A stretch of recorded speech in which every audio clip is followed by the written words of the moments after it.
G'day, this is Captainoob, and this is Vallas SIG MCX Virtus. It's a Redux mod of the original Virtus. It's back and better than ever. And for those not in the know, the SIG MCX Virtus is actually based off a real-life firearm of its namesake. This is a second generation of MCX rifle developed by Sig Sauer, which is great that the Germans have finally picked up the superior AR-15 design after those dark years when they were running around with G36s overheating and making all the bullets go to a wild spread, but that's neither here nor there. This weapon mod features plenty of custom sounds and animations to go along with it as well, and also provides a decent amount of customization, a pretty good amount, not overbearing, but there's enough there to make it sort of interesting. You can tune it for multiple roles without it being too over the top with 1,000 attachment points, so I think they've done a pretty good making it concise and modular at the same time. Bravo. Okay, time for attachments, and first of all, you've got the receivers. This thing can be made in semi-auto or full auto alike, and it's pretty much got the same attachments as you'd find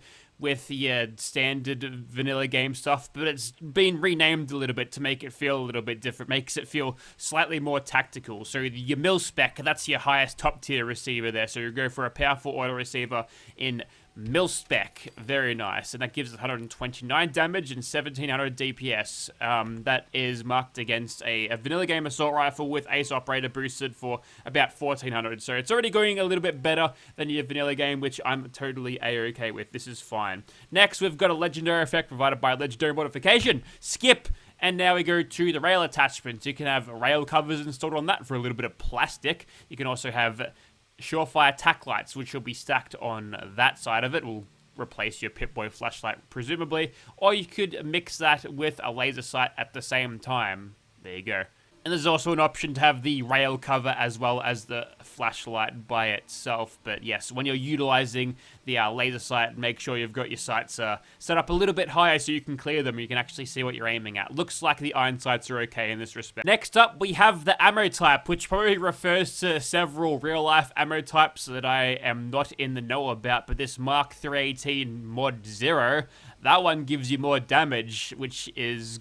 it's not too much more, but that DPS is creeping towards 2,000 now, so that's pretty good. Cost of less armor penetration, I think we can cover that just through sheer DPS, so that's fine. But yeah, some of these are just different. Some of these will increase your range, which is going to be good for like a sniper type role. And the Mark 262 is another one that's notable. This thing actually carries bleed damage along with it and boosts your range somewhat. Not as much as the M197, but it's a little bit, and you get bleed damage, so that's cool. Now we get to the sights, which contain many different holographics or reflex sights, and some of them have magnifiers attached as well, so that mid-range sort of role. This one appears to be a long-range scope with a 6x magnifier, and there's a see-through scope version of that one, so good modularity there if you're not a huge fan of the see-through scopes in the way it controls or alters your weapon's performance in terms of how you handle recoil, then that's a really cool option to have. And there's also more medium range scopes like this ACOG as well, which is nice. A couple of other Trigicon things,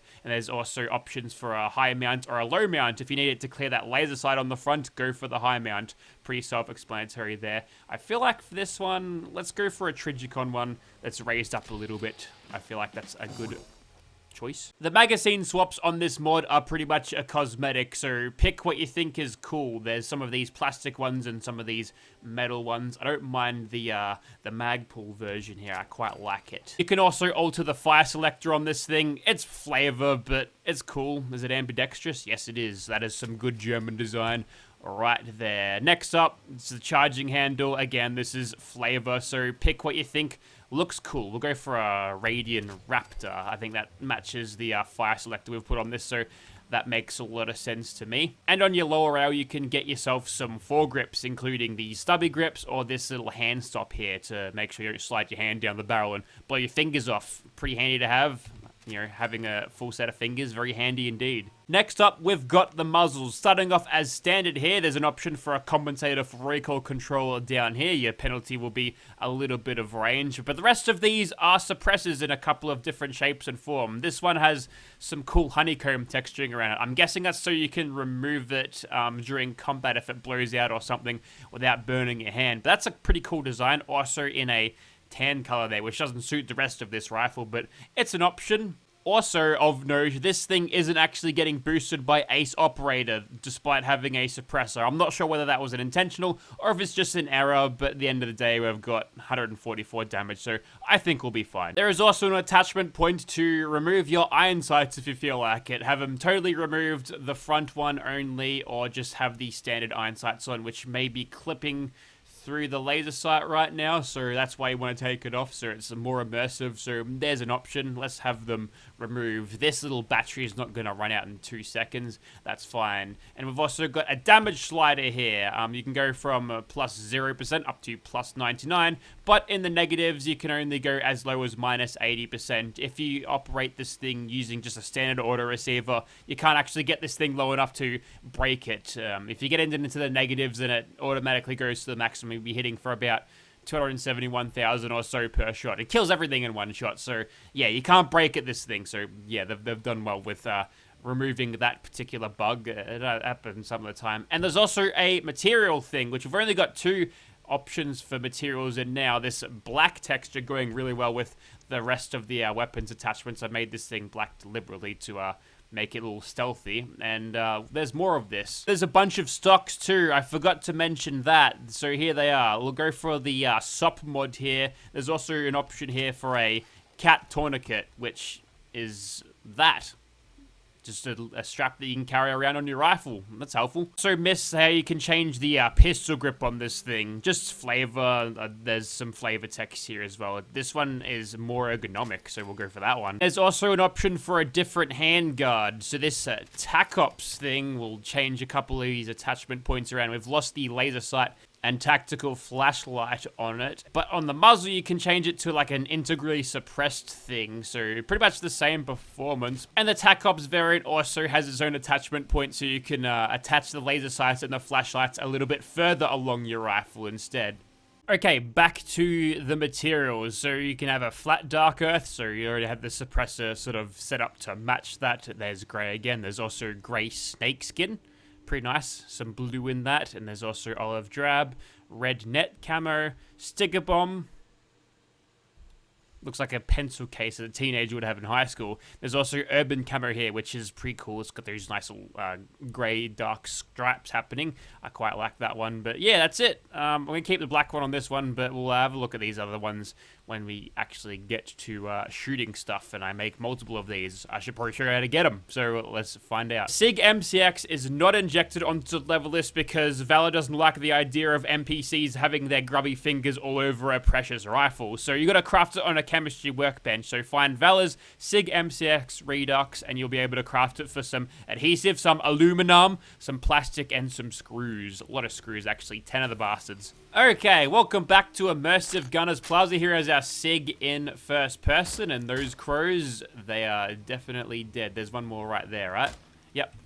Anyways, so there's your reload animation. It's got drawing and sheathing animations that are a little bit more flashy than most mods, which I think are pretty cool. But if you don't want to sit through all of that, just have a weapon equipped and you can switch to another one and you'll bring it out right quick. Let's have a quick look at these things in third person. So this is what the one that built on the workbench is, with that different handguard, the laser sight pushed up just that little bit further. I think it looks pretty cool. You've got a reload animation happens. Looks good in third person as well. So here's the second one that I made. This one is sniper status with the extra long range bullets and the suppressor and the hand stop again. So that's what it looks like. Using the standard vanilla game approach to the scopes, it appears to be absolutely no scope sway at all, so it should be a fairly predictable thing. So this one here is an unsuppressed version with the holographic sight on the top. That's what it sounds like with the Stanag magazine with the little hook thing on the bottom of it. I don't know what you call it. But lastly, we've got this one. This is our sort of a medium-range semi-automatic one with no suppressor. And it's got that ACOG sight. But check out the recoil animation. It's a world-shaking recoil when you fire this thing. So there's a reason why I made this one a non-see-through scope. Although the jolt of recoil is still there, I feel like it's going to be even more jarring having this sort of recoil on a 6 times magnification scope. But I think it'll be just fine. By the way, this weapon works kind of with classic holster weapons. I've had mixed outcomes with the SIG, but apparently everything is good now. And we've also got the scarf today. If you're wondering what the scarf is about, well. Like a mushroom, a cloud in the sky, I felt my world start waving goodbye. Also, Carla thought it was her day off today, so she's dressed up to go out tonight. But unfortunately, she's got to shoot people first, so we've got to make it quick, otherwise she's going to be late to the proceedings. So what we'll do is we'll set up here and we'll just start, I guess, sniping. Why not? Now this thing's got all of the range in the world, so we should be good just to hammer these guys. And do we just kill someone with bleed damage? We may have done that. Now we've only got a 30 round magazine and we're not allowed to attach big old drums into this thing. It's probably more practical this way for carrying large amounts of ammo, but we're not going to have as much freedom with bullet hosing as we would normally. But I think we can manage. 30 in the magazine is still a very suitable capacity for a sniper type weapon, especially when you can fire them as fast. I think as it stands right now, it's like semi-auto. You're not going to be complaining about a 30 round magazine. You're going to chew through them very quickly if you were to utilize, say, an automatic version, even in slow motion. Come here, you bastard. There we go. But we can get around that just by being accurate and being very sneaky, getting out 4 times multipliers. Okay, let's do this. Now, we're not going to have any penalty for our loud versions of these, thanks to the fact that Ace Operator doesn't work, so what you see here is pretty much what you're going to get with a loud one. No, thank you. These guys are way off with their bashing today. And they're still carrying those Scar Owls. Again, it's dominating the leveled lists, which is fine. It'd be cool if this thing was dominating the leveled lists as well, just to give it some competition, but not happening. So this is with the compensated version, and there's pretty much zero recoil to speak of. So if they can sit sort of still as you're shooting them in the head, getting headshots is quite easy. And the DPS on this thing, it was designed to be balanced around the vanilla game stuff. It's not going to be blowing things away, but it does feel a little bit more effective, and it does help that we're getting a huge rate of fire on this thing. It feels a little bit higher than your standard vanilla game stuff, which can, I guess, attributes the DPS. Anyways, time for a bit of gun food. Oh, just drop dead, will ya? Now we're in Crit Town. Get a reload happening. Now we fly. We hit the invisible ceiling there and dropped like a rock. Okay. Let's carry these crits and we might be able to get one more in. Oh, we got a mysterious stranger proc. Well, let's not use it. Let's go over to the one with the ACOG that I got. Now, I'm wondering whether this thing will count the ACOG as a scope, as in like will the game count it as a scope for sniper knockdown purposes?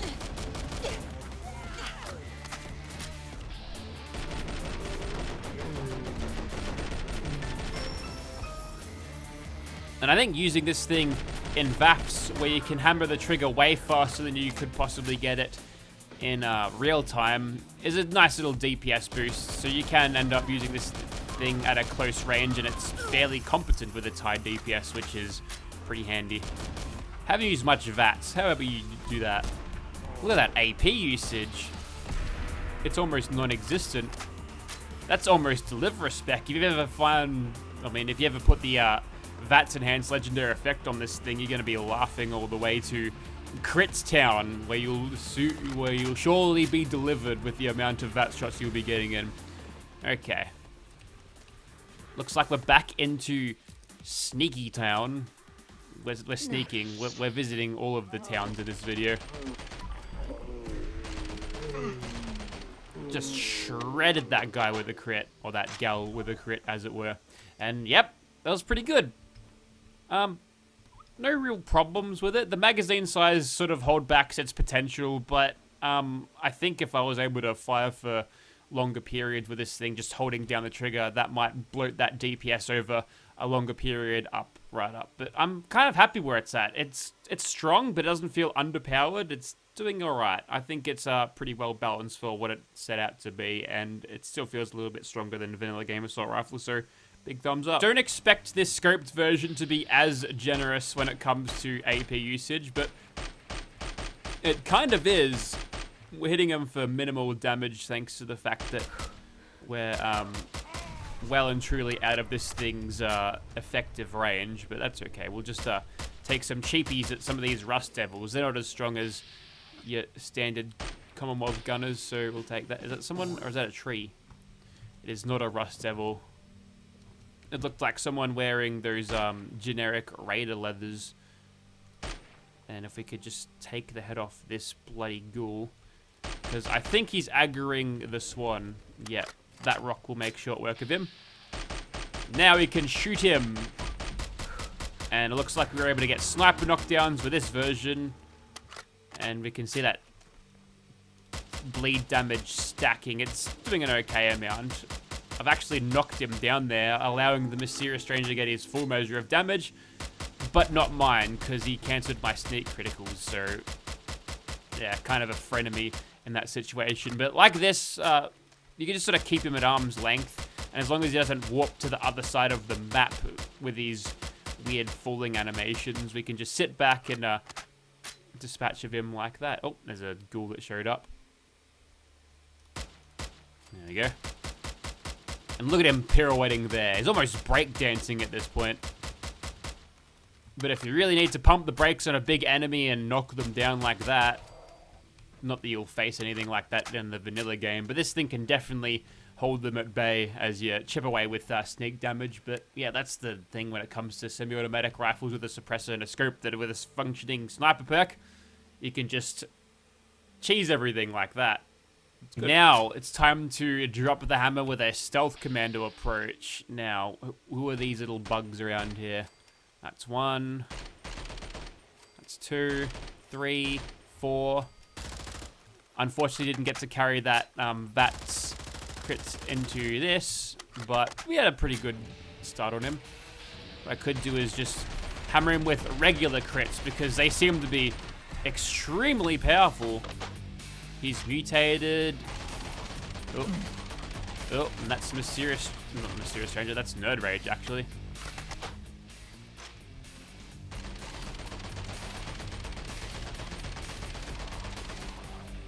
He's hit me just enough to get me into Nerd Rage and activate everything, so I can just finish him like that. Okay, that was pretty good. And the sun, it's still up. I got a few hours left before all the girls get going. We've gone to Good Neighbor. Gonna go get drunk at what's that pub called? The Third Rail. All of the Nuke World girls. What else would they do? Diamond City's terrible for nightlife. Okay, I am determined to get a full run of stealth commando damage here. So as that raider walks over there to his impending doom, is that a Brahmin? You know what? That's not my problem. That's that Brahmin's problem. If he hasn't got hands and the ability to carry guns around, then what the hell is he doing in the Commonwealth? What an idiot. Someone's out there. Why would you bother to evolve with 2 heads when you can't even think enough to grow thumbs and use a rifle of some description? Unfortunately, radiation doesn't create all mutations equally. Whatever that Mylurk Queen was over there, well, she got a pretty good end of the stick. And uh-oh. He's not charging it down with a switchblade, is he? Oh, dear. Well, he's copped 1 hit from it. He might die to acid, though. Yep, he just got mega critted. Quite like that. And we had just enough rounds of the magazine left over. And you know what? You're not going to survive this time. You're going to escape me. The strategy of hiding behind bulletproof glass, a very effective one, I'll give him. But I can use the age-old tactic of stepping around something to thwart his efforts. Okay, let's see. What's the time now? 5:21? Yeah, still got time. Let's absolutely hammer this guy with all of the criticals in the book. And if we can find his head, we'll take shots at that. That's some 400s I've got in there. He's mutated at this stage.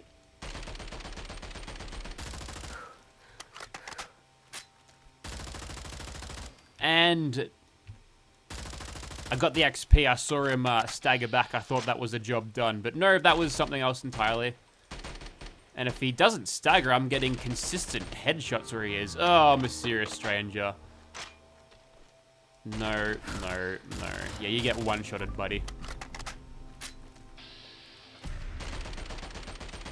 Okay, well, that was going really well until the mysterious stranger showed up. So, honestly, that's his fault. Took an unnecessary hit there. That's fine. Let's just finish him off with VATs. Maybe add some criticals because time might be running out. And that officially took 11 minutes for me to kill that thing, according to the game time. So, well, looks like I'm going to have to get a pickup. I'll call in Tammy on Skystrike and she'll come grab me back at base. But I think that is it for the Sig Virtus. It's a good weapon. The Redux mod. It's good. Go find it. It's one of those super tactical, ultra modern guns, like circa 2017. That's only going back a few years compared to some of these other weapons that we've seen. So for a highly modern weapon, is it lore friendly? Probably not, but is it fun? Yes. Is it well balanced? Yes. Does it work in Fallout 4? Well, you could argue yes or no, but I think it does, damn it. So if you want to see this weapon in your game, check out the link in the description. Should be down there. I'll be looking for alternatives if I can't find a version of this that is ported on the Xbox version of Fallout 4. Thank you very much for watching, guys. We'll see you next time. Quick, call in the vertibird.